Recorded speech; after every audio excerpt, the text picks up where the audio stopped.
Training and Service with Stefan Ozic.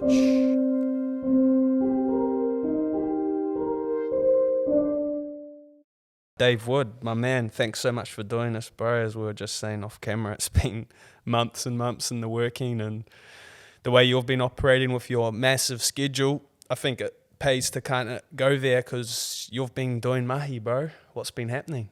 I've been building a business, integrated training, which I started about 5 years ago, and it's sort of just gone from, well, it's actually started as Woody's Movement Workshop, which was just a shed in my backyard that I used, converted into a gym and started seeing clients, and now it's developed into my company called Integrated Training, which we work with military,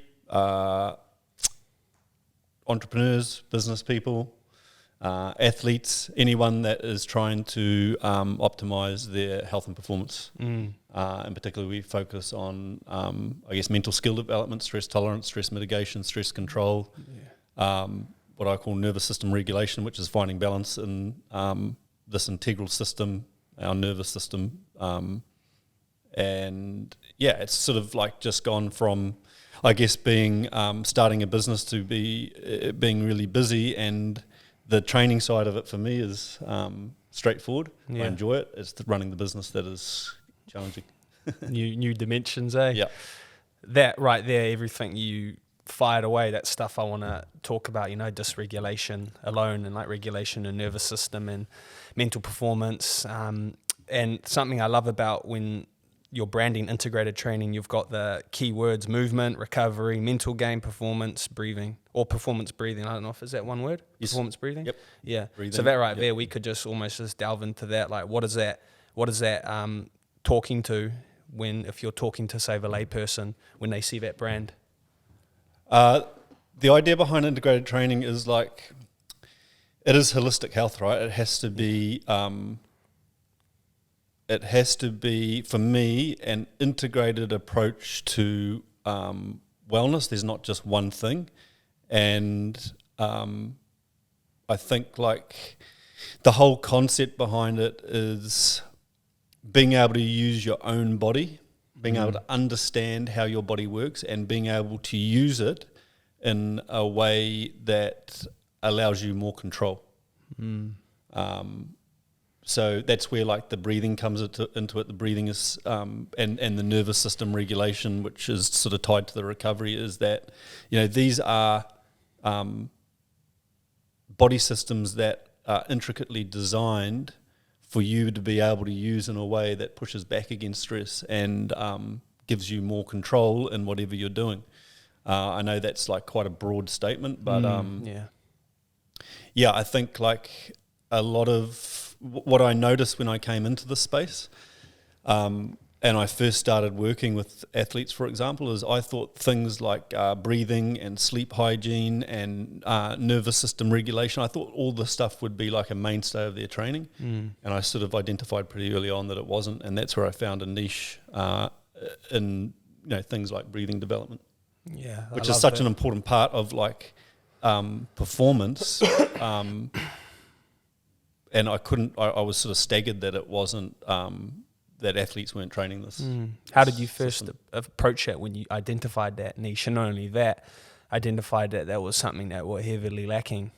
Like, how did you first start that approach? Did you address to them like, hey, bro, like, how did you first find that out, I first got into the breathing work because I was going through like a period of my life that was really difficult. I had chronic pain in my hips. I'd had a failed bilateral hip surgery.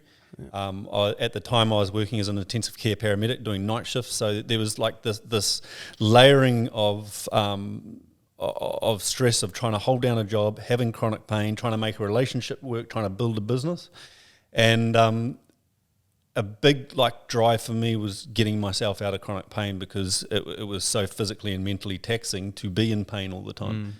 And that process, like, far out, man, that was like literally a 10-year process of going through these surgeries, developing chronic pain, trying to find, getting desperate, trying to find people to help me, working with specialists. I worked with all the best specialists in New Zealand, the muscular therapists for the All Blacks, the acupuncturists for the New Zealand cricket team. I searched out all of these people, right? And going through that process, what I started noticing is that when you go to a specialist, they look at you through their specialization, right? It's like you're looking at someone through the eye of a needle. And I often thought if I got all these people in a room, I'd get better in leaps and bounds. And that started a process for me one day where I was like, right, I need to sort this stuff out myself. I need to learn about my own body and about what's going on in my hips. And through that process, I actually realized that my breathing was all out of whack. And whilst there was external stress, a lot of my stress was internal. Like if you're not breathing in a mechanically sound way, and if your breathing is out of whack, it's going to be the thing that is constantly activating your body's stress response.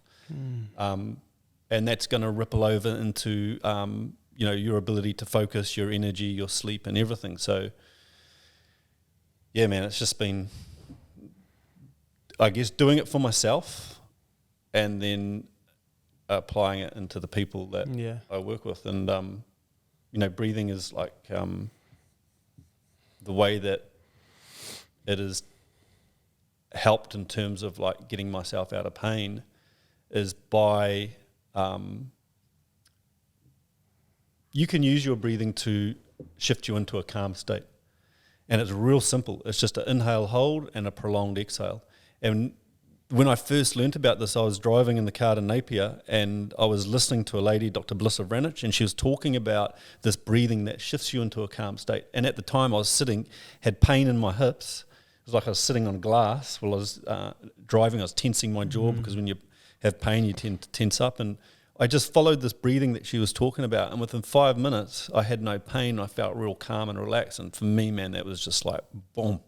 What is going on here? And then learning how breathing is connected indirectly to your nervous system, meaning when you breathe in a specific way, you can elicit or you can create a calming effect in your nervous system by activating the parasympathetic division of your nervous system, where all the recovery takes place. Yeah.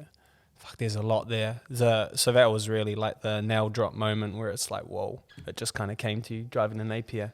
Exactly, man. And it really like opened up for me a really intense desire to learn more about this stuff and delve deeper into, for me getting out of chronic pain, I needed to understand like my own body's stress response and how that pain was keeping me in a chronically stressed state, and how to fix this problem. And we need all these people, we need the specialists in that. But for me, it was like I came to like a realization where it was one of my values is radical ownership of my own physical and mental health, and not relying on other people. And when you do that, when you take radical ownership of your own physical and mental health, now you're in control, right? Yeah. And just having that control, man, had a massive shift in terms of where my mental headspace was at.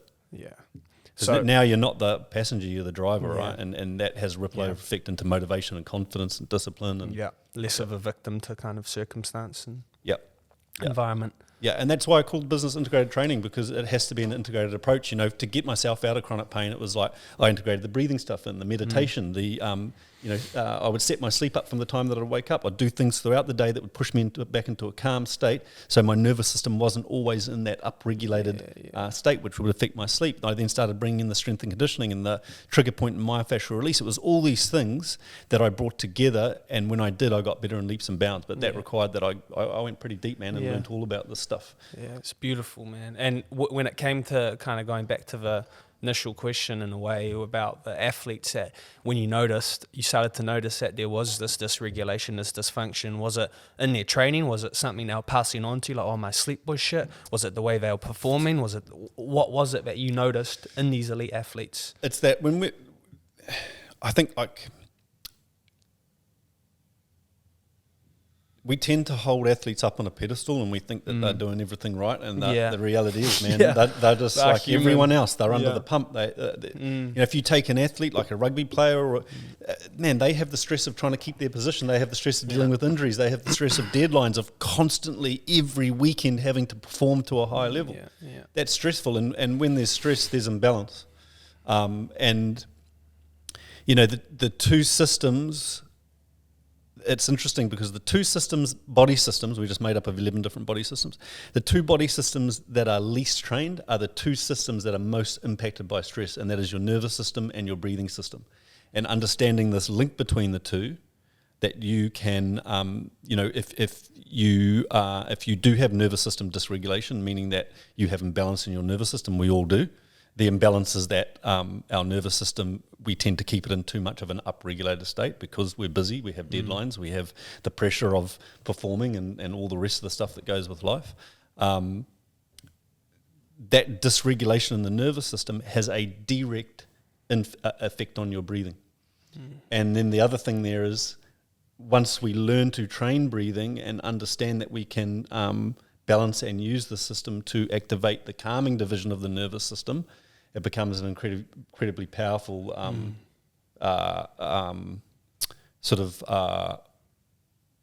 way to find more balance. Yeah. You say nervous system and dysregulation, regulation, parasympathetic, sympathetic. I think those two differentials between the sympathetic and parasympathetic, essentially fight and flight, rest and digest. Could you delve into that a bit more? Because I think those, you said there's two systems, the breathing system and the nervous system, but I think for me what had the biggest shift was learning about the nervous system and the sympathetic and parasympathetic. Personally, for my journey, just for the listener, that it's utility, like from a broader, look. Yep. So to understand how this works is we have a central nervous system, our brain and our spinal cord. That's like the computer of your car. It's receiving information from the external world and your internal environment. So whatever's going on in your body is those signals are sent to your brain interprets that information and sends signals back out to the body. It's like you put your hand on something hot, you take it straight off. That's your central nervous system in action. And then you have a peripheral nervous system. So that information that's being interpreted in your brain then has to be sent out to your body, right? Like the wires that communicate with your body is what we call the peripheral nervous system. And the part of that peripheral nervous system that I'm really interested in is your autonomic nervous system. Called autonomic because we've always thought we never had any control of it. It takes care of the things that you don't need to think about: your heart rate, your blood pressure, your breathing rate and depth, your pupil diameter, the digestion of your food. And there's two divisions to that autonomic nervous system. There's the sympathetic. Think of that like the accelerator on, being in the red, upregulated, adrenaline, increased heart rate, increased blood pressure, increased breathing. It's designed to get you ready for battle. Back in the day, it was just for that, to go hunting or to go into battle. We needed that sympathetic fight or flight part of our autonomic nervous system. And it's designed to mobilize energy, to get increased blood flow through to your muscles so that you can fight or run away. And then the other division of the autonomic nervous system is the parasympathetic, and that's the exact opposite. That's the part of your nervous system that you're in when you feel calm and relaxed. Yeah. And that's the part of your nervous system where all the recovery takes place. Decreased heart rate, decreased blood pressure, increased blood flow through to your gut to metabolize food or to break down food. So we have this accelerator on, sympathetic, and brakes on, parasympathetic. Yeah. I think the biggest problem that we are facing as a civilization at the moment is that we tend to spend most of our time in the sympathetic. Yeah. Why? Because we live in concrete jungles. We've got to get to work. We're sitting in traffic. We have deadlines. We have pressure of the mortgage, financial pressure, organizational pressure, psychosocial pressure, mental and physical pressure.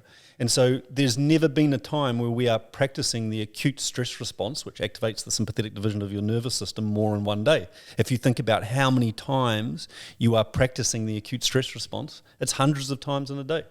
You know, you're waiting in the coffee line to get to the front and I've got to be back at the office in 10 minutes. And that's pressure, right? There's just this constant pressure. And so we spend so much time in the red and we adapt to that. And the adaptation that happens to being in the red all the time has a massive effect on our energy, our mental focus, our sleep, the digestion of our food. We start getting gut problems, tension headaches, tight neck. These are all like skin rashes. Like all these things are related back to spending too much time in the red. And the end result of like living there is chronically elevated blood pressure, high cholesterol, metabolic disease and diabetes and ischemic heart disease. And these are like the end result of chronic stress, Yeah. of a lifetime of chronic stress. And so with the work that I do, it's about balancing the system. So when I say nervous system dysregulation, that's what I'm talking about. Yeah. People that are living in the red. Yeah. Not everyone is, some people obviously have balance, but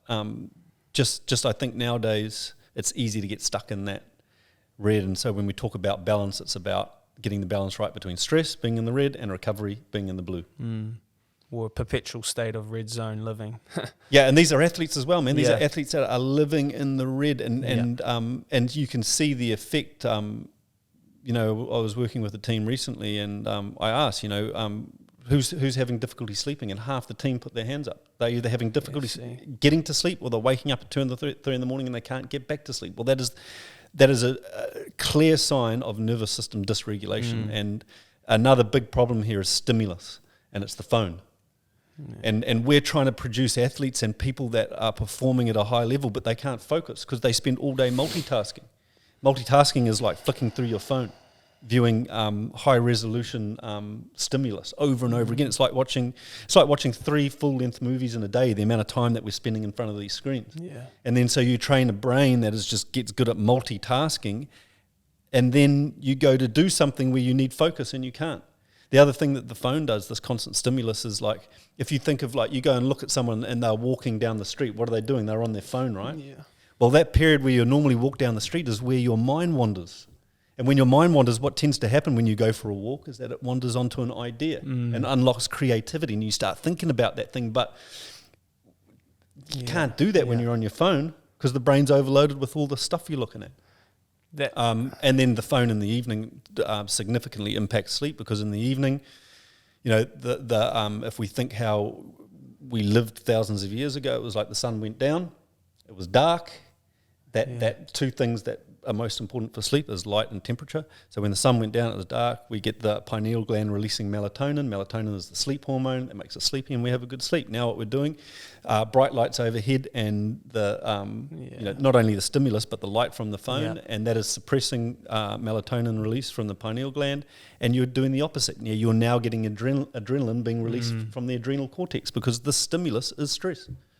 And then the brain's like going, fuck, what do I do with all this information? I have all this information coming in. Do I put this in my short-term memory, in my long-term memory? Do I attach an emotion to it and it's stored in my limbic system? What do we do with it?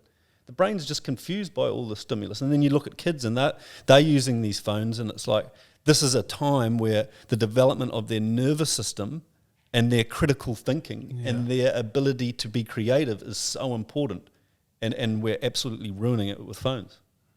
Anyway, that's like, I've gone down a rant there, but no, there's so much there. That's because I wanna go into it, because like I think right there, like, then what the fuck do you do? And I think that's where what you're offering with breathing, how important breathing is, because I want to touch on the course we did and how we started off. Instantly, you got us running. You just got us running, jogging, running, warming up the blood. And then you stopped all of us. You're like, every single one of you was breathing from your mouth. Yep.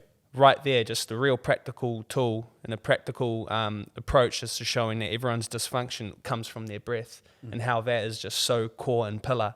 And I think this is where you're coming in, and where like the Wim Hofs come in, and where these people that are doing these massive spiels on the benefits of breathing and how to regulate that. Do you think, is it fair to say, obviously not pigeonholing it too much, do you think that's really where people should look at first, just how they're breathing, just stop and look and take a scan? Or would you even go further back? Good question. The breathing is not like the elixir to life. It's not everything, but it's a big part of the puzzle, because breathing is tethered to every single emotional state, meaning that if you have fear, you will tend to breath hold. If you have pain, you will tend to breath stack, normal inhale, short exhale. If you have anxiety, you will tend to breathe faster. If you're calm, your breathing will tend to be calm. So when we like delve into the system and we start having more awareness about our own breathing, and we start training to improve our breathing development, and we sort of break it down into 3 different parts. The mechanics of breathing, get a bit better access to your diaphragm, better diaphragmatic excursion, better diaphragmatic movement. We then break it down into the second part, which is using breathing to elicit a calm state, and the last part is really around rate control, what we call CO2 tolerance or breath hold work. Any time that you stop during the day and focus on your breathing and listen to what's going on, you are intercepting your physical and mental state in real time, and you're learning about the condition of your body. And, that's like, that's hugely powerful. Yeah. I don't know if I answered your question. What was the question? Well, kind of like with saying, obviously, this big, broad scope that we're all in the red zone, and that at the root of it, this is my opinion, right? That I think breathing is, or may be, one of the most primary forms of tapping into that approach of approaching stress and the daily stress that we're all encountering. Like, is it fair to say that breathing's kind of at the root of it? Yeah, it is, because, good question, because if you, so let's just say you're dealing with stress and overwhelm and burnout or whatever, and then you go and talk to a doctor gives you some medication, refers you on to go and talk to someone, it's got that sort of got that bad where you need to like have help. Well, if in the background your breathing is off, your breathing is all over the place because for the last 5-10 years you've been stressed and you have what we call breathing pattern dysfunction, which is actually ridiculously common in a lot of the What does that mean? clients. Purely you're just Shallow breathing into the upper chest, shallow using the breathing. accessory muscles of breathing, over breathing, Mouth not breathing in a mechanically sound way. Mouth breathing? Mouth breathing, yep. These are all signs of dysfunctional breathing. And we all have, because we have imbalance in all of our body systems, we all have imbalance in our breathing system. Yeah.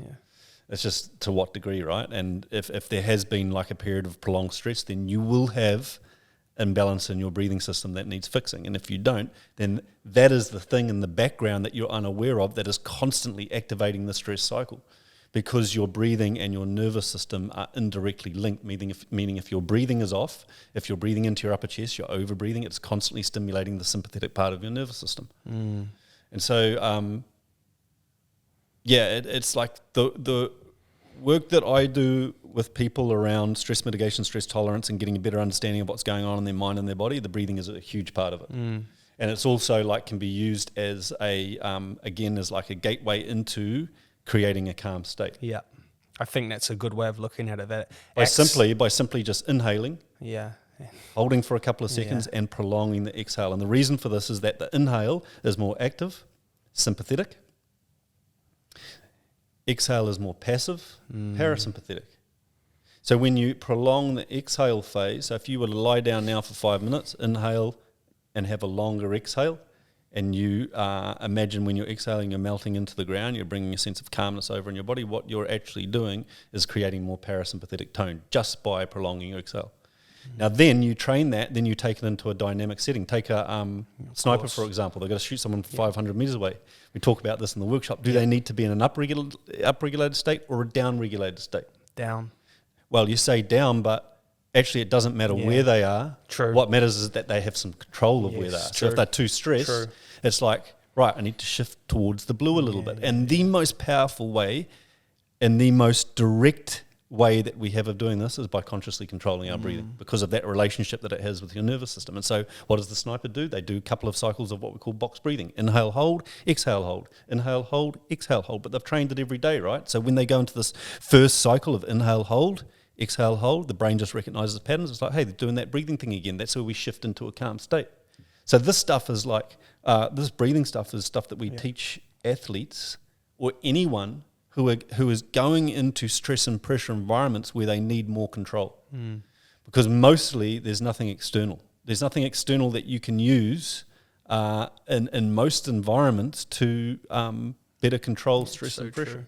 You know, the external things that we're reaching out to are actually pretty detrimental. They're things like alcohol and drugs and the phone and I call it filling the void. Yeah. Because something that I find powerful is that when you practice it, when you are in a stressful environment, because for myself, when I do my races, I forget it a lot. But the moment I remember, instantly I find my breath is Yep. Like, yeah, it's an arduous task, but there's no reason for me to be breathing so heavy, so sporadically. In the moment I tap into that, every single time, like clockwork. I'll share my what happened to me. I had my first Ironman this weekend. I was so it's a swim, run, bike, 3.8k swim, 180k ride, and 42.2k run marathon. Easy. Sounds easy. So I was on the run, battling hard. I actually saw Jamie, David's good mate. He was there, like, guiding me through, just giving me some mad words of encouragement. My gut was in extreme distress, horrible, felt like shitting myself, felt like I had an air pocket in my gut, just couldn't take down any nutrition. Basically did the whole marathon just on water, had no nutrition anyway. That stressed me out.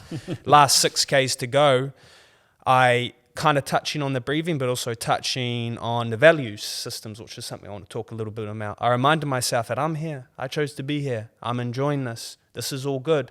Instantly, my breathing changed. My breathing turned down, and I was smiling. The pain was there, but I happened to be a bit disassociated from that pain. And instantly, I found I went into this. It was almost psychedelic, just this kind of void of I was just forward momentum.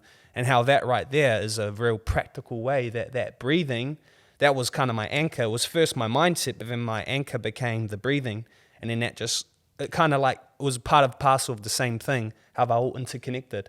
And I can't help but say that probably wouldn't have happened had it not been for that workshop and you going through that with the gears. Yep. And because it was quite low intensity, the gears, I want to talk about that too, but I just thought to share that because it was absolutely fascinating having that. I always forget when I'm in the peak of the moment. I imagine a lot of the athletes forget when they're in the peak of the battle, the peak of the striking, UFC fighter Adesanya, whether it's a freaking final and he's having to defend his title for the 4th time. The sort of stress probably going through your head, but for you to snap back and be like, okay, now I've got to... Yeah. So what you're talking about there is in a stress and pressure moment where you're physiologically and psychologically stressed.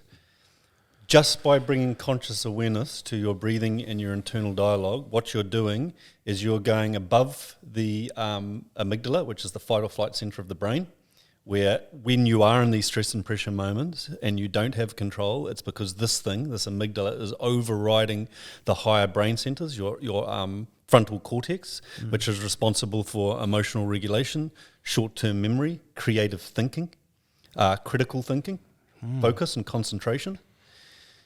Just by saying that and controlling your breathing, those are both conscious processes that require frontal cortex activation. So what you're doing there is you're bringing the frontal cortex back online, and now you have access to emotional regulation.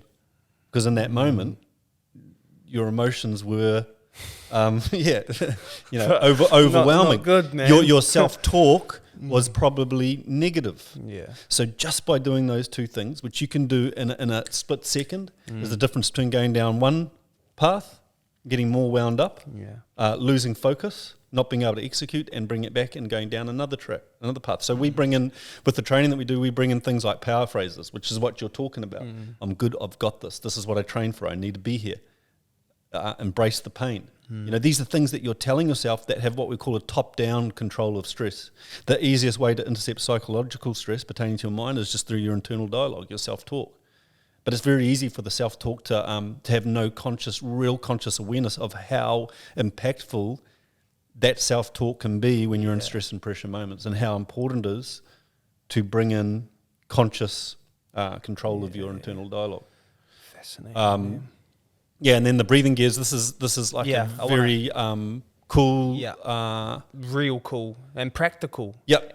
I think it's the most powerful way to match the intensity. Well, it is the intensity of your breathing to the intensity of the exercise. Now, that's really important because there's an energy cost associated with breathing. If you're over breathing, you're using much more energy. Take 2 athletes, for example. One's breathing at 40 times a minute, who hasn't trained breathing. Another is breathing at 20 times a minute, who has trained breathing, improved their breathing capacity, rate control, their breathing mechanics, their ability to use the system to have better endurance.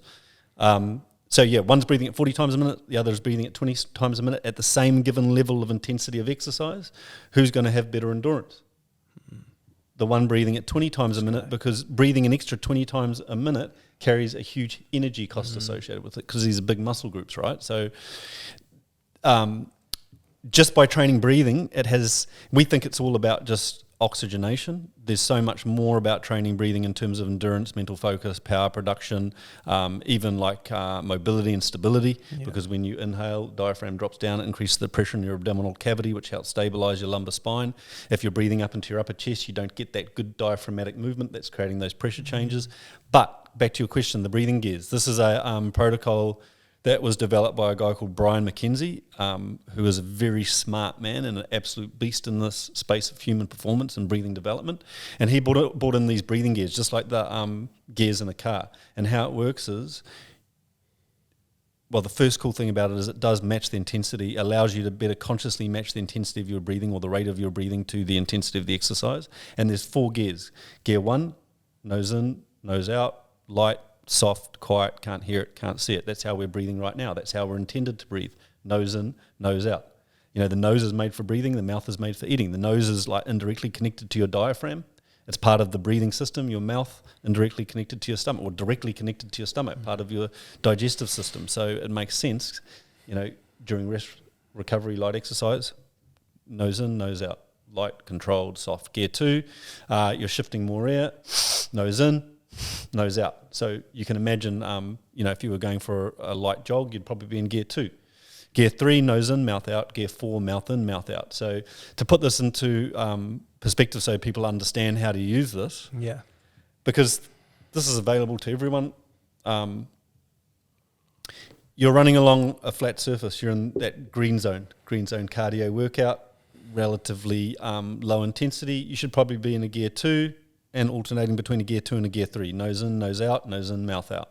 Right, you then hit a hill. You start going up the hill. You stay in gear 2, but the rate starts creeping up, right? You start breathing faster. At some point, you go into a gear 3, nose in, mouth out. At the very top of the hill where you're pushing and you're sort of like, your heart rate's getting up there, mouth in, mouth out. What do you do at the top of the hill?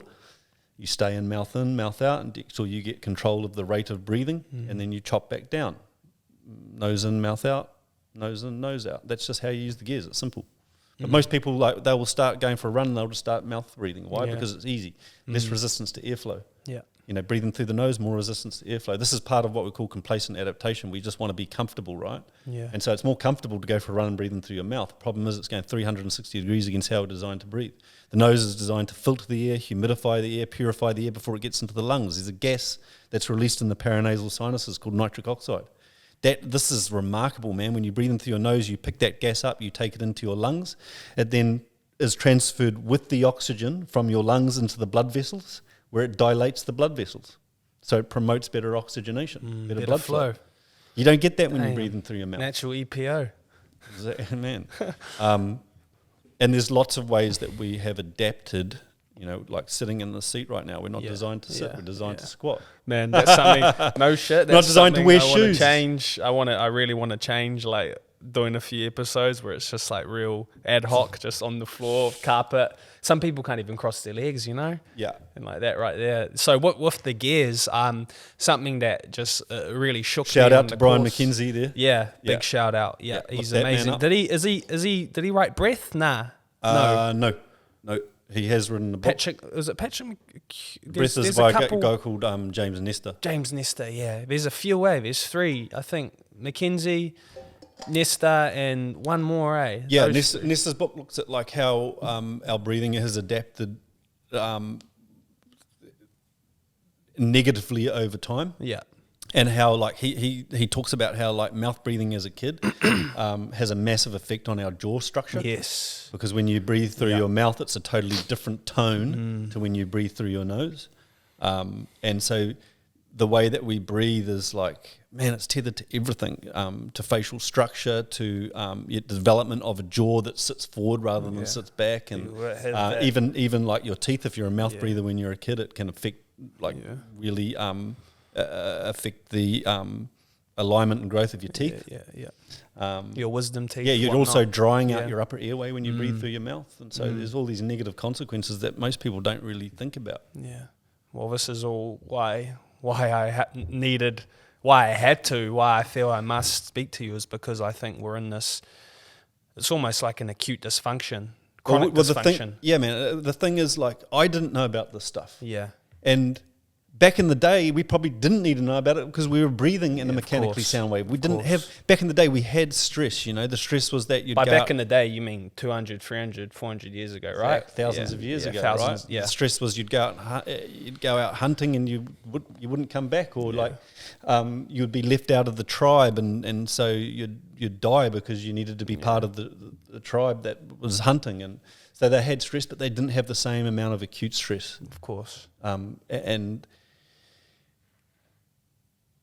you know, even like our brains, they haven't evolved much in the last 10,000 years. We're still like very primal in that way. You know, like when I'm driving around and I get hungry, I'm hunting. Yeah. I'm driving around the car and I'm like, I'm hunting for food. Yeah. But what does that mean? It means that I drive to a fast food place and like ram some processed food into my mouth and I'm off onto the next thing. So this is like how this system, that was designed to keep us safe, this stress response system, we are now using it in a way that is working against us. Yeah. In that we're activating it all of the time. Someone pulls in front of the track, if we get our energy, we get upset, acute stress response. Someone says something, boom, acute stress response. A thought comes in, you latch to it. The thought ends up you thinking and ruminating over it, which has an emotion attached to it, and then that dictates how you know your action. So, it's just, for me, it's like just being aware that how we're living now, it's more important than ever to get the balance right between stress and recovery, and actually have recovery. You know, things that we do throughout the day that pushed us back into that calm state. And the problem is that like stress is very addictive. Adrenaline is addictive, and stimulus is addictive. And so when we do find a quiet space in our day, what we tend to do is we don't like sitting in that space, because then we have to listen to what's going on up here. And this thing is just running right? Because it is so used to latching here and there and the constant stimulus. And so when we do find that quiet space, we tend to fill that void with more stimulus. Whereas, you know, if you think about all your creative processes that take place, they tend to be when you're bored. Or when I'm running. Yeah, when you're running, because you don't have like all that stuff coming at you. And so, you know, think back to when I was a kid and like you'd have, you know, when you were bored as a kid, that's when that creative part of your mind would start, and you'd find something to do. You'd invent a game or whatever. Well, the exact same thing, you know, the exact same principle applies. If you can get good at having periods of the day where you're bored, for lack of a better word, like you're not filling the void, you're just in that space, what will happen is you will create mental clarity, and you will be able to make better decisions about things that are going on in your life, and you will unlock more creativity. That's why, like for myself, I do a mobility routine in the evening, which is an hour. I normally get in the gym at I like to do it from 9 till 10 o'clock, and I dim the lights, I have my red light on, I take a notepad in with me, because I know that in that hour, man, that's where I come up with my most creative stuff. And the added benefit of doing mobility work in the evening is it activates the parasympathetic division of your autonomic nervous system, which is priming you for sleep. Yeah, good. Take notes, folks. And what I take from that, sorry, interjecting, you've set the intention of that. And I think that's a big thing that people often overlook, is that it's not necessarily easy and breezy, and it's not sort of convenient to do this sort of work. But you've got to be very, very intentional with setting up. Yeah, you do. And because the brain just recognizes patterns, and it loves like patterns, right? It loves like getting up at the same time in the morning. You put your coffee on, you have structure throughout your day. It loves patterns. And what ends up happening is, it is like, I found it initially quite difficult to do an hour of mobility work in the evening, because again, I was addicted to the stimulus. But what ended up happening over getting into a routine of doing it every night is now it is just a pattern, man. And my body loves that pattern. I just know now at 9 o'clock I'm going to the gym to do my mobility work. And so bringing these like things throughout your day that shift you into a calm state are absolutely imperative. What does that look like? It looks like getting out of the office, going for a walk down the road. It looks like going and using the gym during your day. It looks like reconnecting with nature. It looks Taking like your social. shoes off, Yeah, far out. yeah. Get out in the park where it's open space and you're listening to the sounds of nature. All those things activate the calming division of your nervous system. I mean, we were intended to be connected with nature. The thing is, at the moment, we're so disconnected because of what we're doing. I wanna go back to about the gears, because for my own experience, when I began the process of nasal breathing, when it was introduced to me probably about 2 years ago, I started working out when I was on the track, running repeats. Usually in my warm up, that would be when I'd start practicing. And something I encountered, which is probably, you kind of touched on it, is that it felt so difficult, and that it felt like you just couldn't get sufficient air. So that process, that kind of what I'm asking is, like, that's normal, right? That when you first begin that process of being intentional with nasal breathing, low intensity, not the high intensity stuff, that's a whole nother rabbit hole, I think, but just that low intensity, kind of just that brisky jog where you're just nasal breathing, it's right. Even walking, right? Even like a brisk walk, most people will mouth breathe. Yeah. So I get your question. Yeah. As soon as you transition to nasal breathing during light exercise, if you haven't been doing that, you will feel more resistance to airflow, because the nose is a smaller hole, the mouth is a bigger hole. So then through the nose, more resistance to airflow. But when there's more resistance, you are now pulling the air deeper into the base of your lungs. And when you do feel more resistance initially, that resistance will be interpreted as air hunger. Right? You want to breathe faster. You want to breathe in more air. But because you're breathing through the nose, you're not. You're actually restricting your breathing.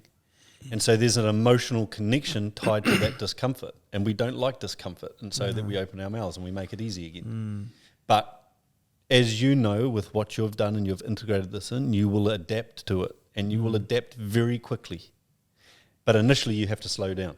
So you can't, if you're going to go and run up a hill and you're going to restrict yourself to nasal breathing or going for a light jog, you're going to have to slow down. Yeah. And you're going to have to wait until your breathing capacity catches up with your cardiovascular capacity. But we talk about cardio-respiratory training. There's cardio training and there's cardio-respiratory training. And we think that cardio training is training our breathing, but for most of us, we go for a run and we're training a pattern of breathing that is subpar. And so when you bring this awareness to your breathing and you nasal breathe and you use the breathing gears, you have to slow down initially, but sometimes you got to slow down to speed up.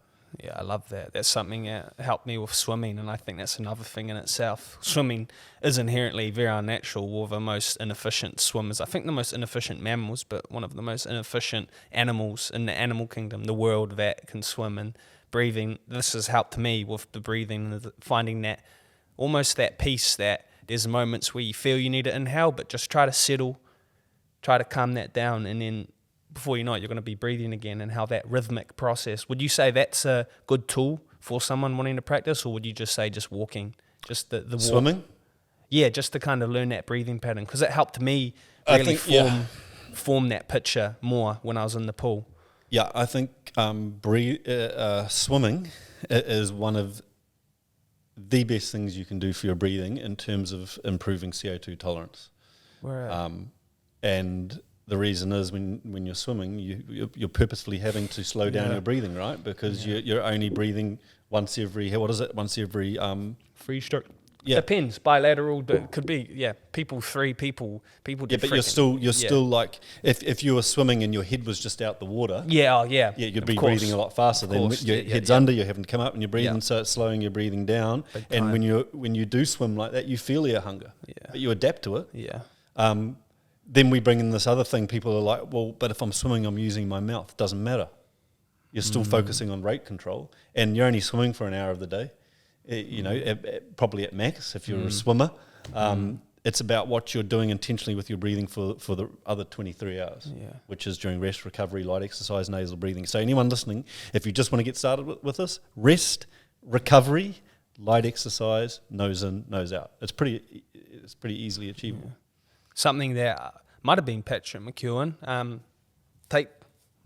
taping your mouth shut. Yep. what would you say to that for the person wanting to explore it? Because I remember I saw my brother, this would have been probably 4 or 5 years ago. He would just come into the room and be like, oh, and I'll be like looking at him, and he's got tape. Do you mean taping it while you're like exercising? Or Nah, sleep. While sleeping, taping the mouth shut.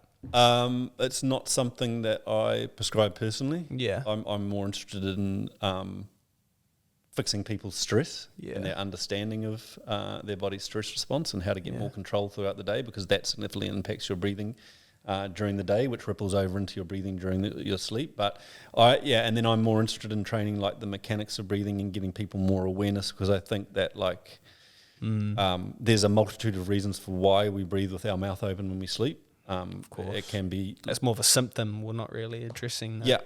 For me, and but I do get it. Like there's a subgroup of people who do, who could benefit from taping their mouths at night, but there's also a subgroup of people who that would be detrimental for people with like sleep apnea. Sure.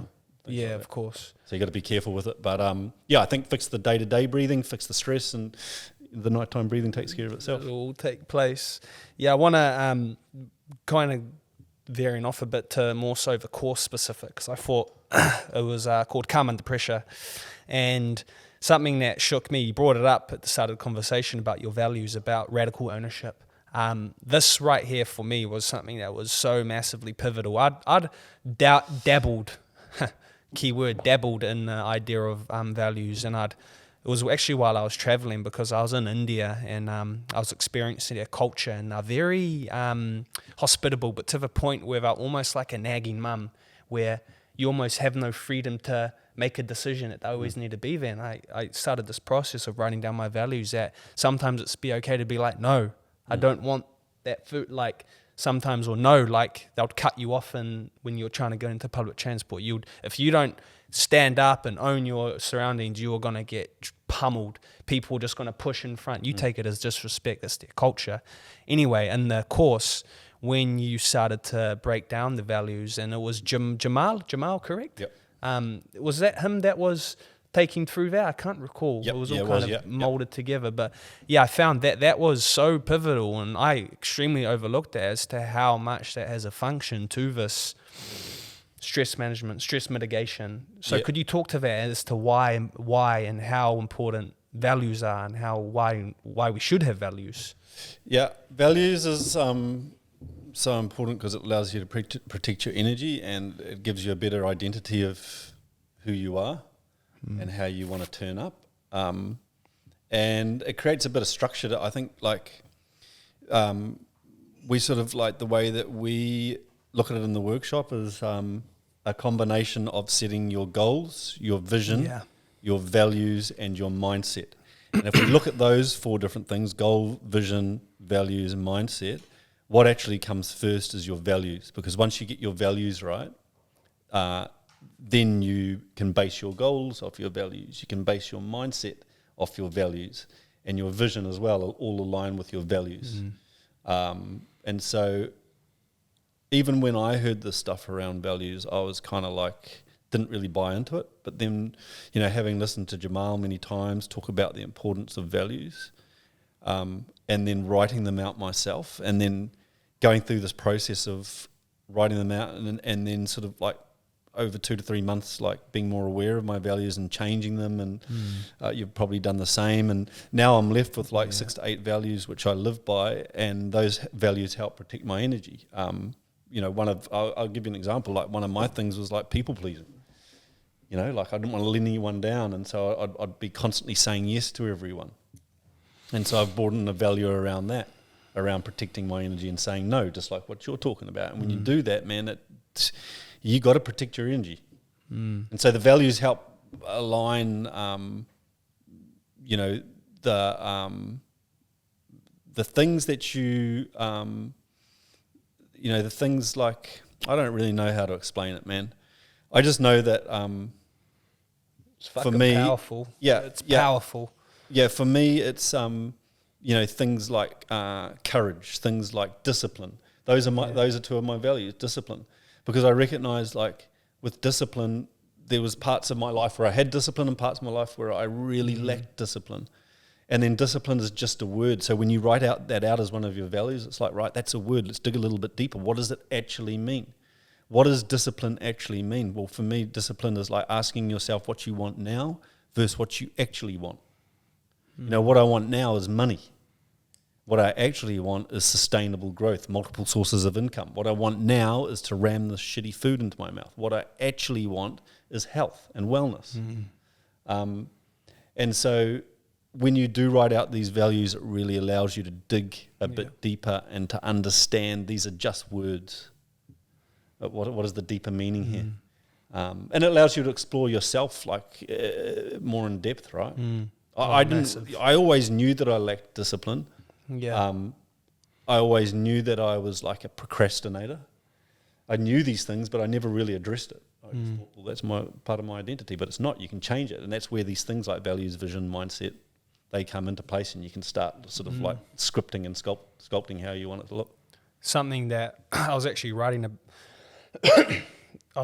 this morning because I usually do it basically every morning, and talking about values, something that came up as kind of an analogy. Values are kind of like the lighthouse when you're on the boat and it's a real rough day and you don't want to crash into the rocks and kill all your crew and yourself and lose all your cargo. That values are kind of like the lighthouse, that they kind of are a slight guide, that when you're in the eye of the storm, they kind of bring you back. They keep you off course to not go and crash into the wall, crash into the rocks. Yeah, I like that. And Jamal talks about, you know, when you write out your values, ask yourself, what is it that you want your loved ones to see in you? And if you're struggling to get your values out, what is it that you want your loved ones to see in you? And they'll come pretty quickly. But sometimes I struggle to explain this stuff because I am restricted, like, by my own vocabulary, right? Like, I understand the power of a lot of the stuff, and by you know, living by my values and but explaining it is like fraught with difficulty. I guess that's I think you got to, I think you got to, like with anything, unlock your curiosity and start exploring it, and do your own work. And you know, this stuff is awesome, man. When you're like, this stuff is all about like investing back in your physical and mental health, and you start when you make that a priority, all this stuff just starts coming to you because you start searching for it. You start Googling, like, you know, like performance and health and discipline and focus and all these words, right? There's all these words that we use, and you know, the reality is, like, for any word there's a much deeper meaning. It's just about exploring them. Yeah, it's so true. I want to pivot a bit because obviously, like, I'm an admirer of fighting and the UFC, and finding out about you, it was probably a couple years later that I found out that you're working a lot with CKB boys, being Adesanya, to name a few, Carlos Olberg, Kai Kara France, elite high-end athletes. We touched on high elite athletes earlier. I'm curious, what is something in working with them? You already touched on one, which was that there was a lot of dysfunction with their breathing and sleep and whatnot. But what's a common theme that you noticed in working with elite athletes, more so from a more positively? What were some key themes or key things you noticed in these athletes? Unwavering belief in what they're doing, like just an unwavering belief. Is like something that is working with these people is very contagious. They just back themselves 100%.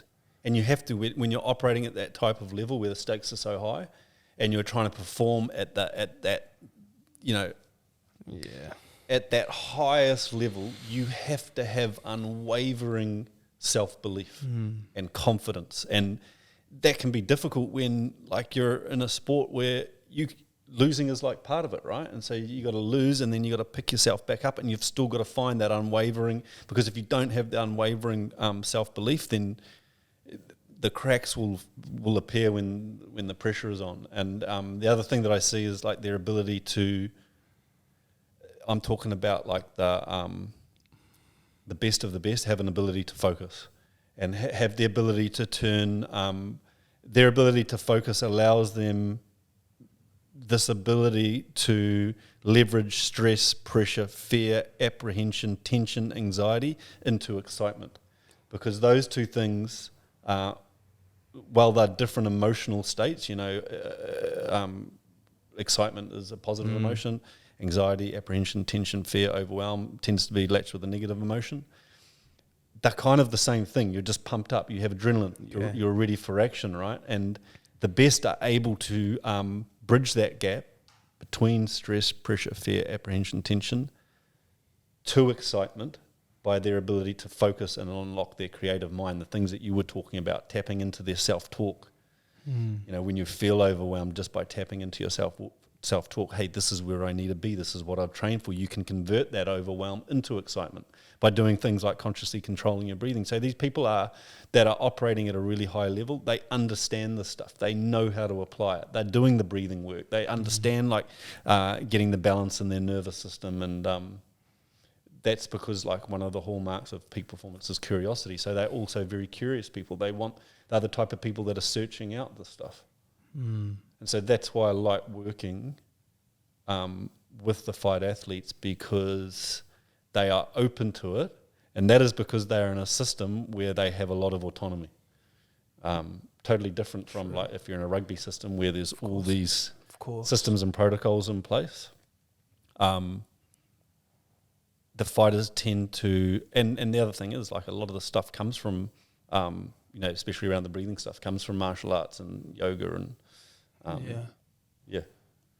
Good old Bruce Lee, be like water. How profound that statement is. Yeah, but I do like a lot of the stuff, for fighting, for example. I don't actually like watching two people smash each other in the face, and It's hard, I'm not sitting there going, I want to see more blood. What I'm really interested, man, is the between rounds. What are they doing between rounds?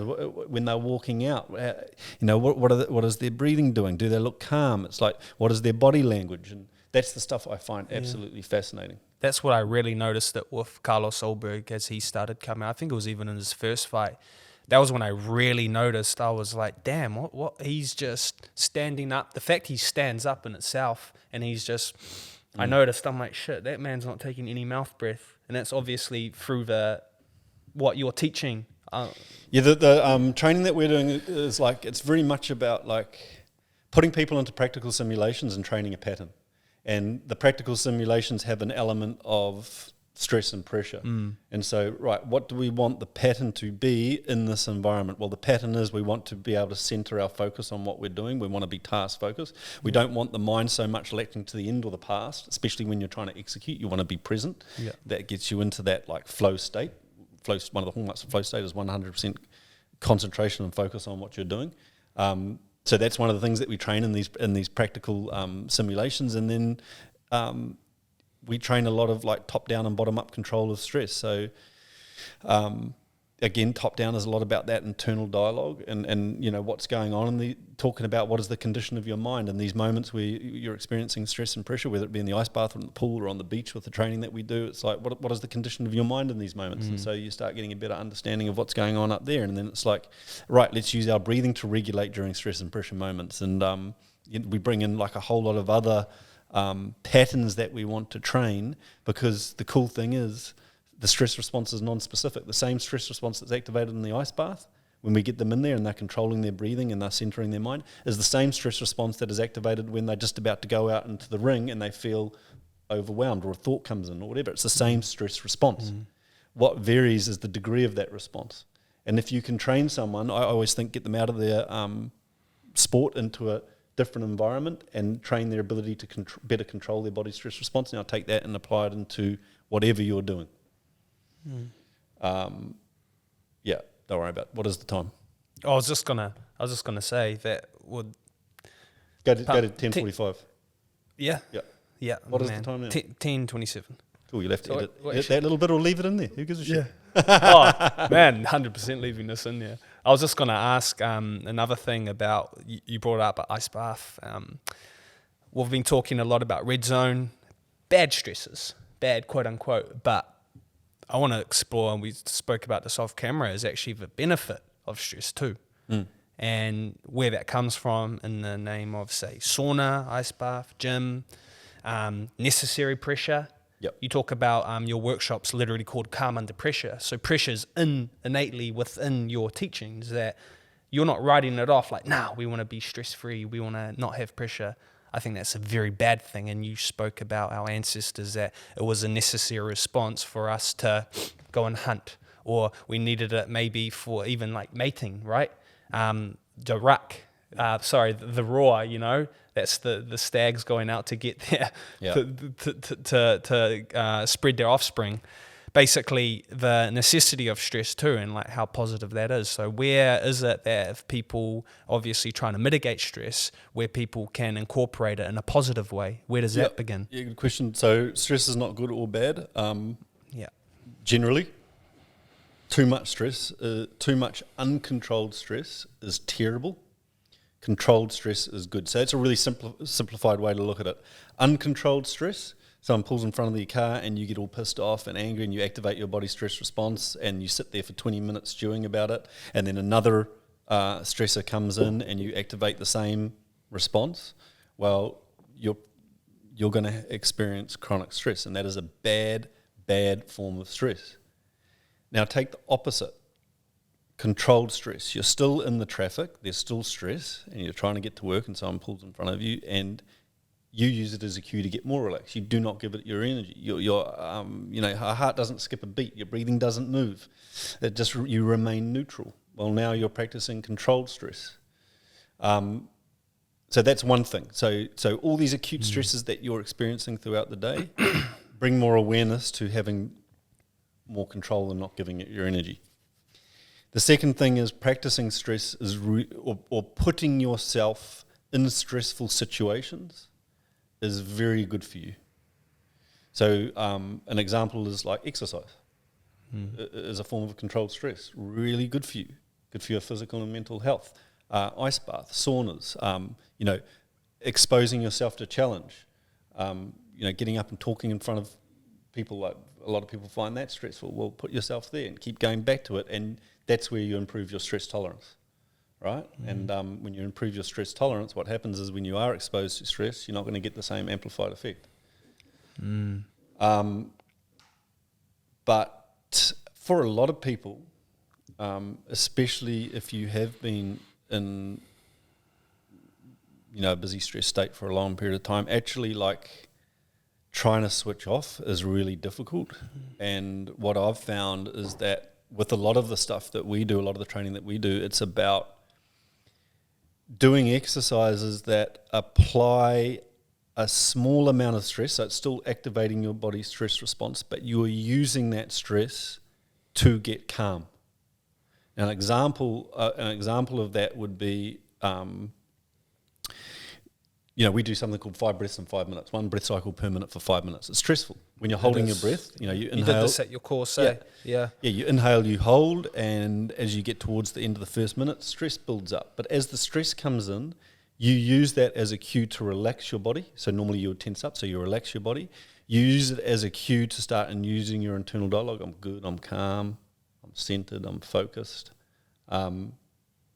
Well, what you're doing is that you're using stress to create a calm state. And for like a lot of people, you have to get them calm, you've got to apply a little bit of stress. And then, after an exercise like that, then you can go into something that is actually more directed at calming the nervous system, like a breathing flow, like a 6 in, 8 out, or a 6, 6, 8, 4, 6 in, 6 hold, 8 out, 4 hold. But for a lot of people, if you try to do that straight away, they'll get agitated because they can't get calm. They need a little bit of stress, a little bit of stimulus, and to use that stimulus to try and create a calm environment. And 5 breaths in 5 minutes, you have to do that, because if you do buy into the stress and you tense up and your mind starts racing, while you're burning more energy and you won't be able to do the exercise. Yeah.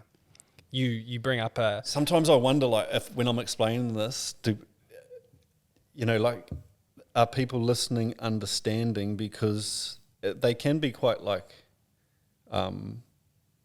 I know some of the stuff can be quite like foreign concepts, but yeah, I always think like, and I hope I do explain it in a way that people understand and simplify it, but don't shy away from explaining in-depth concepts. And I think that's a massive problem. I think we tend to shy away from explaining in-depth concepts. But I think if you're good at it, you should be able to explain it in a way that, like, a 10-year-old, simplified. You simplify it. And the important thing is there, like, if you want to apply a skill, my belief is that you have to understand the whys behind it.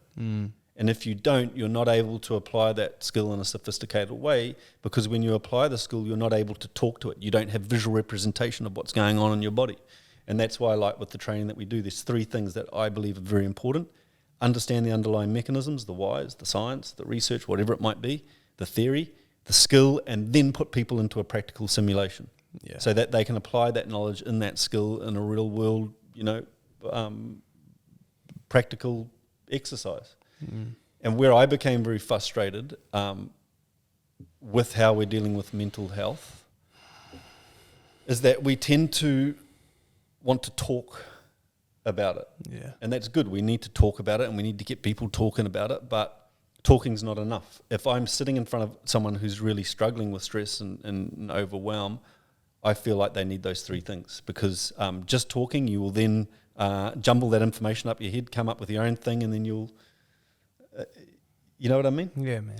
Whereas what I've found is, like, when you teach people the underlying mechanisms, give them the skill and put them into the practical simulation, they might do something totally opposite. But that's your time to be like, hey, you've gone away from what we've taught here.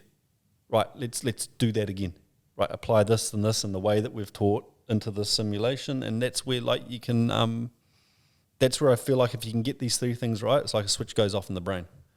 Yeah, absolutely. But what I've found is, like, if you teach someone the underlying mechanisms, theory, give them the skills and explain it in a way that they understand, they go into the practical simulation. It's relatively easy to apply, because actually what works is the real basic stuff, the stuff that we've talked about. Practice. Yeah, and I want to, like, ram this home. This is, like, something I'm always talking about, is that whoever you are, wherever you are, if you're dealing with stress, apprehension, tension, overwhelm, if you're finding it hard to find balance, whatever it might be, if you don't do these 5 things, nothing else will work. Forget it. Forget all the supplements. Forget the whatever else you're doing. If you don't get these 5 things right, all that other stuff will not work. And this is based on clear research and science, and it's called the pillars of health. Exercise,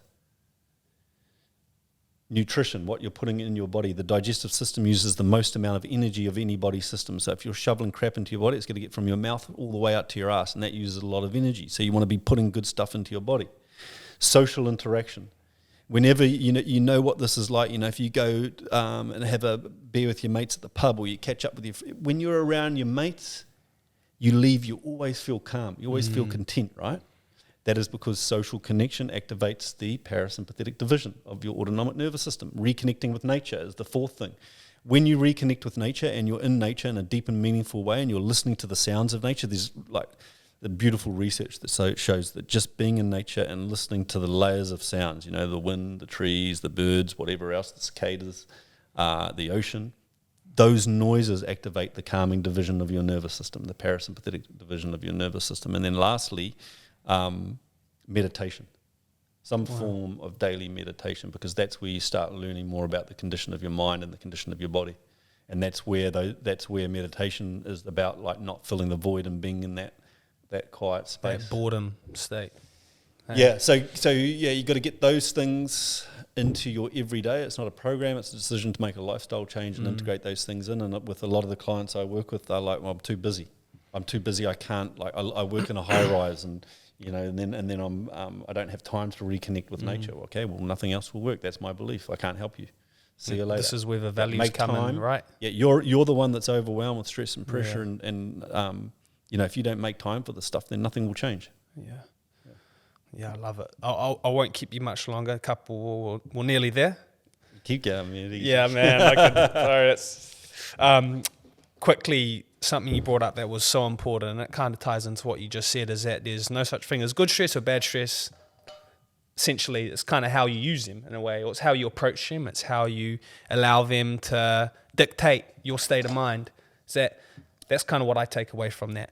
In the course, the Calm Under Pressure course, which I'm going to keep harping on about because those listening get amongst it. It was an amazing investment. Anyway, 2-day course, game changer. The course is like, sorry. Go. The course is a 2-day course in stress mitigation, stress tolerance, stress control, and that dovetails into so many things: breathing development, mindset, improving your ability to focus, meditation, putting you in practical simulations, teaching you the theory and the skills. And we take people through a 2-day, kind of like a transformative process, but immersive as well. Yeah, immersive. Very. And it's about like creating a space for people that they can be vulnerable, they can put their stuff out there, they're listening to other people, they're in a supportive environment, but it is targeted towards performance, towards sustainable peak performance. And we run this workshop every couple of months here in New Zealand, 2 days, fully immersive workshop, which you've been on. Yeah. And get amongst it. Get amongst it. I shared about it on my Instagram, but I'll definitely be sharing more about it. But in that, there was this one simulation where you had us running up and down the sand dunes, jacking up the nervous system, cortisol, stressed out, trying to work with the gear systems, and then boom, you get us lying on our back, entering into that parasympathetic state, talking about how important. And this kind of goes back to the question about none are neither good nor bad, and that the importance of having both. But you can kind of, what I took from that is you can kind of have both working harmoniously. And like people were telling them now, no stress, but it's about realizing that, they're both necessary. And just if we were to encapsulate this and wrap this up, is for that person that's wanting to actually just start this journey of being like, yeah, man, I'm a fucking tense person. I'm always stressed out. I'm always anxious. I've noticed now listening to this podcast, I'm breathing very dysfunctionally. I eat shit food. I go to sleep. Like, what would you say in approaching someone that came to you that's willing? Firstly, they've got to be willing, right? They've got to be willing to make these changes. What would you say for that person? How do they start? Where do they start? What would they do? Hard question, I know, but... Yeah, the simple answer is start with those pillars of health and get them right. Yeah. And take ownership of your own physical and mental health and get yourself on a health journey. And if you're not on a health journey, then you're wasting your time. And, you know, I always say, like, you're nothing unless you can help other people, but you can't help other people until you help yourself first. And I get it that, like, man, it's difficult at the moment because we've overcomplicated our lives and we're too busy. We're unproductive because we're overstimulated. We're multitaskers. There's all these things going on, and I think like it can get very convoluted, especially like when in your head things feel convoluted. But the solutions are relatively simple. It's like simplify your life, get the pillars of health and create a, that's not a program, it's a decision to make a lifestyle change. Prioritize, be selfish, prioritize like investing back into yourself. That's really important. Just start with like getting into a basic routine, like prioritizing your sleep, getting up in the morning, making sure you chug a glass of water, put good stuff into your body. Chug some. Yeah, filter everything that comes in, filter everything that goes out. Be more conscious in what you're doing, and just make small changes. Just start small. It's not about reinventing the wheel. You're still going to be in your busy life, and you're still got to get stuff done. And there's still going to be stress, and it doesn't need to be perfect. But get those pillars into you every day, and man, you'll notice a massive difference. So just something as simple as stop. You've just pushed hard for 2-3 hours. Stop. Get outside. Go for a 10-minute walk. Integrate that into you every day, and you're starting to find balance between stress and recovery. And the sand dune is like this ultimate. The reason why we run the sand dune first in the Calm Under Pressure workshop is because we start to bring in the themes for the entire workshop, which is when things get stressful, don't lose form. Don't start flopping around on the sand dunes. Keep your form. Control your breathing when you're stressed.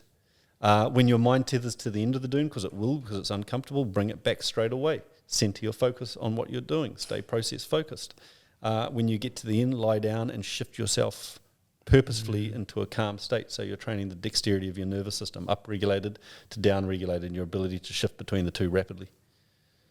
Yeah, I love it. There's so much there, bro, and I appreciate what you're doing, not only for the community, the world, the athletes, but even just myself, and just the workshop was it was shifting, and I think people, those that are already on the path, because I don't know, for the people that just get thrown into it and are wanting to explore this world, I wouldn't recommend it because it's quite intense. But for those that I think are on the path and want to make the investment on themselves, on their journey, I couldn't recommend it anymore. And thanks for taking the time, brother. And I'm looking forward to seeing the business thrive some more. Hopefully this will add something to it. But man, nothing more to say really. And I just think the pillars that you touched on, I think that's for me, for the people I work with, and even in my own life, that's kind of what I keep it down to, of those 5 pillars. So I find that I forgot you even shared that in the course. So that for me is fundamental. So yeah, nothing more to say, and we'll ride on 10:45. So Cheers, brother. Legend. Thank you. Peace. Thanks for listening, everyone, and speak soon.